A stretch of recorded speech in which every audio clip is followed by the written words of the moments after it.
trabajo en general y el trabajo asalariado en particular está en el centro de las relaciones de las personas con la sociedad. Son una vía de integración y son una vía de subsistencia. O sea, el trabajo es una fuente de dignidad, de estabilidad, de cohesión social y además, lejos de lo que se pensaba, de que el trabajo asalariado, pues a finales del siglo XX, a inicios del siglo XXI, iría desapareciendo, no, todo lo contrario. Ahora hay 3.000 millones de trabajadores y trabajadoras asalariados en el mundo, 3.000 millones. Es decir, que el trabajo sigue siendo lo principal de la actividad humana. Y el trabajo tiene sus características propias. Desde la Organización Internacional del Trabajo, que somos la agencia de Naciones Unidas especializada en los asuntos del trabajo y tenemos ya casi 100 años de existencia, tenemos muy clara una concepción, y es que el trabajo no es una mercancía, lo dice nuestra Constitución. El trabajo es un bien social y por lo tanto no puede ser tratado como una mera mercancía, sino que el trabajo también es fuente de derechos. Y la Organización Internacional del Trabajo tiene como misión principal garantizar los derechos del trabajo. Existen principalmente unos derechos fundamentales que son universales, a los que toda trabajadora y todo trabajador tiene derecho, y existen una serie de convenios que regulan las relaciones del trabajo que se han elaborado en el marco de la OIT, que es una organización tripartita en la que están los gobiernos, en las que están los representantes empresariales y los representantes sindicales, y esos convenios elaborados tripartitamente han configurado las relaciones laborales. Y todos los avances que se han logrado en el mundo del trabajo pues se han sustanciado en esos convenios que legitiman derechos.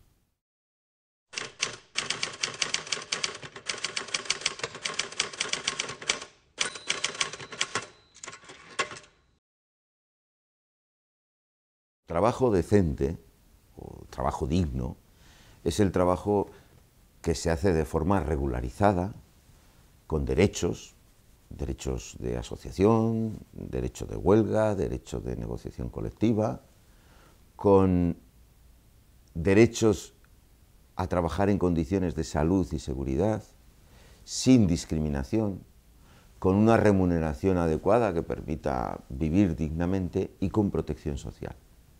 Esto es el trabajo decente. ¿Existe el trabajo decente en el mundo? Por supuesto que existe. Millones de trabajadores pues, tienen un trabajo en unas condiciones dignas, mejorables, manifiestamente mejorables, pero dignas. Pero hay muchos otros trabajadores en el mundo que no tienen. Casi la mitad, el 43%, 1.300 millones de trabajadores, tienen que subsistir con apenas $2 al día. 200 millones ni siquiera tienen trabajo. De ellos, 75 millones de jóvenes de 18 a 25 años que buscan un trabajo y no lo encuentran.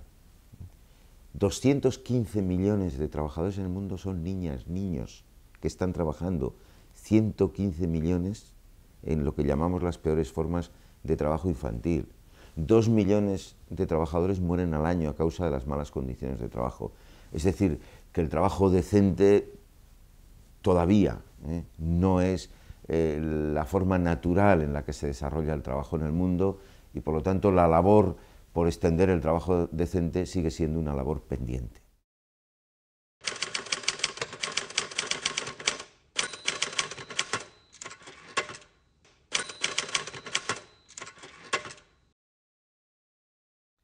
Bueno, en Europa en general es una de esas regiones donde el trabajo decente es el predominante, mejorable por supuesto, pero es el predominante.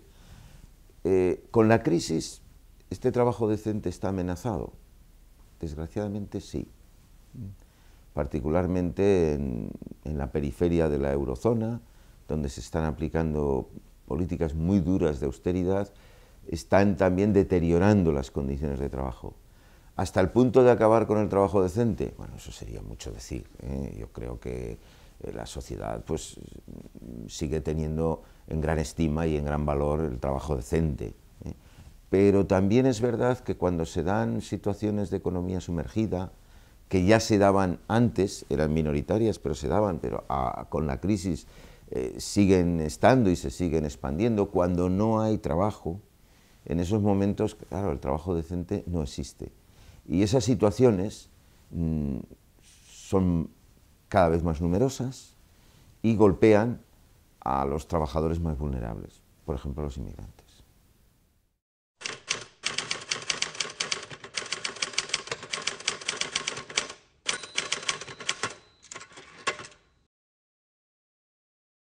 ¿Por qué migra la gente? La gente migra, bueno, pues a veces hay desplazamientos no deseados pues por razones bélicas, porque hay guerras. Cada vez hay más por razones ambientales. Ya se contabilizan en el mundo 330 millones de desplazados por razones ambientales, por razones culturales, por razones económicas. La gran mayoría de las migraciones se dan por razones económicas. La gente pues va buscando un porvenir mejor, una prosperidad, viniendo de sitios donde no la encuentra. Y en esta migración económica, que es la principal, el trabajo está en el centro. La gente lo que busca es trabajo. Y por lo tanto es muy importante la relación laboral, la relación de trabajo con estas personas migrantes. Es más, las relaciones laborales forman parte también de las posibilidades de inclusión en la sociedad, de integración.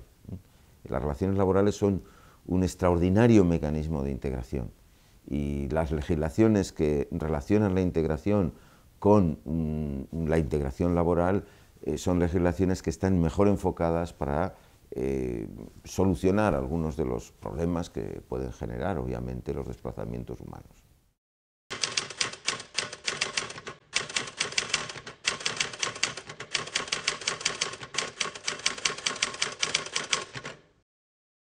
España pues, ha vivido, como todos los países, tiene una historia larga y ha vivido ciclos diferentes.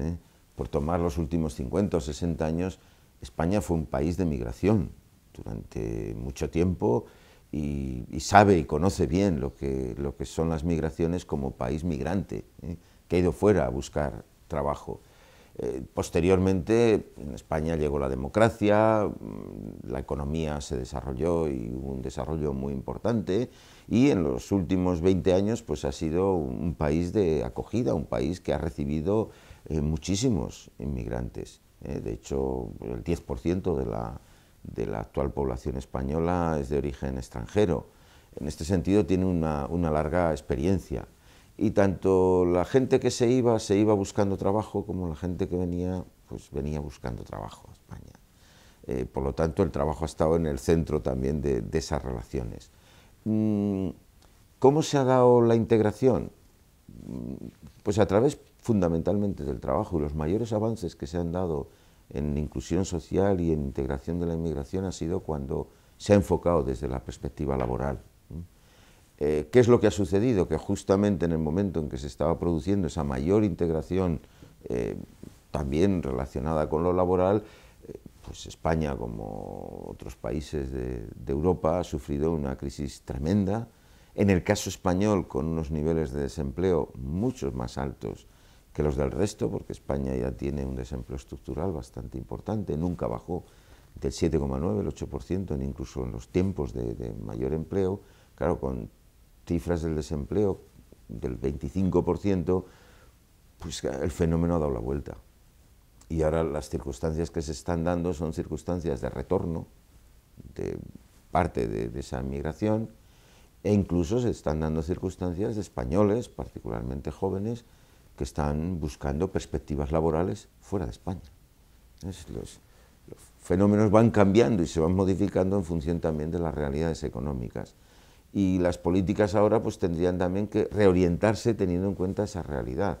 Por ejemplo, en algunos de los programas de migración que desarrolla la OIT dentro de la cooperación técnica española, en los últimos tiempos están orientados también a facilitar el retorno voluntario y las formas del retorno voluntario. En concreto, están orientados a educación financiera, porque muchas veces hay migrantes que vuelven, que quieren volver y que tienen unos recursos que les permitirían iniciar una actividad económica o productiva interesante en su país de origen, y se puede también hacer una labor desde luego creativa, interesante para estos migrantes en educación financiera y, bueno, orientadas también al retorno. Hay que adaptarse a las realidades que la sociedad te va dando.